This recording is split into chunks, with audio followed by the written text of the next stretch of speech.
நீலகிரியில் சாதி மறுப்பு திருமணம் செய்த பெண் கடத்தப்பட்ட சம்பவம் பெரும் பரபரப்பை ஏற்படுத்தியுள்ளது.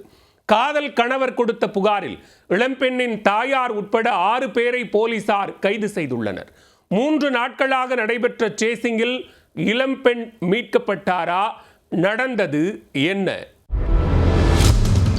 காதல் திருமணம் செய்த இளம் ஜோடி மகிழ்ச்சியாக இல்லற வாழ்க்கையை தொடங்கிய போது பெண் வீட்டார் மூலம் பிரச்சனை உருவெடுத்துள்ளது.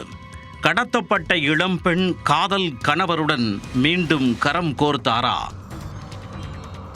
நீலகிரி மாவட்டம் குன்னூர் அருகே அருவங்காடு பகுதியைச் சேர்ந்தவர் 24 வயதான கவின்குமார். வாடகை கார் ஓட்டுநரான இவர் எடப்பள்ளி கிராமத்தைச் சேர்ந்த ரோஷினி என்ற இளம் பெண்ணை ஓராண்டிற்கு மேலாக காதலித்து வந்துள்ளார். கவின்குமார் மாற்று சமூகத்தைச் சேர்ந்தவர் என்பதால் பெண்ணின் வீட்டில் காதலுக்கு எதிர்ப்பு தெரிவித்துள்ளனர்.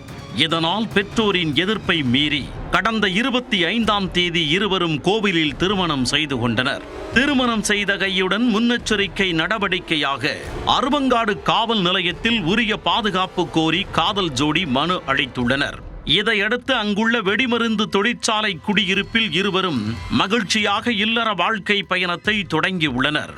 அவர்கள் மகிழ்ச்சியாக இருப்பது பெண் வீட்டாரின் கண்களை உறுத்தியுள்ளது.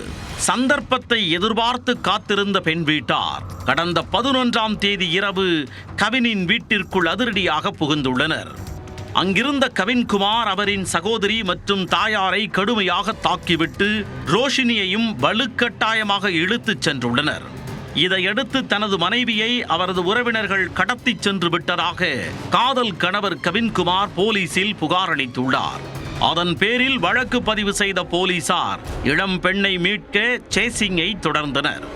விசாரணையில் ஓசூர் பகுதியில் உள்ள ஒரு வீட்டில் ரோஷினியை அடைத்து வைத்திருப்பது தெரிய வந்தது. இதையடுத்து அங்கு விரைந்து சென்ற போலீசார் இளம் பெண்ணை மீட்டு காதல் கணவருடன் மீண்டும் சேர்த்து வைத்துள்ளனர். ரோஷினியை கடத்திய அவரின் தாயார் மற்றும் உறவினர்கள் என மொத்தம் 7 பேர் மீது போலீசார் வழக்கு பதிவு செய்துள்ளனர்.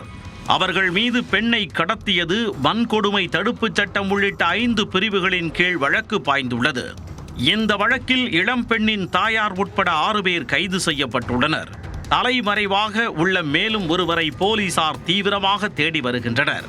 சாதி மறுப்பு திருமணம் செய்ததற்காக இளம்பெண்ணை அவரின் வீட்டாரை கடத்திச் சென்ற சம்பவம் குன்னூர் பகுதியில் பெரும் பரபரப்பை ஏற்படுத்தியது.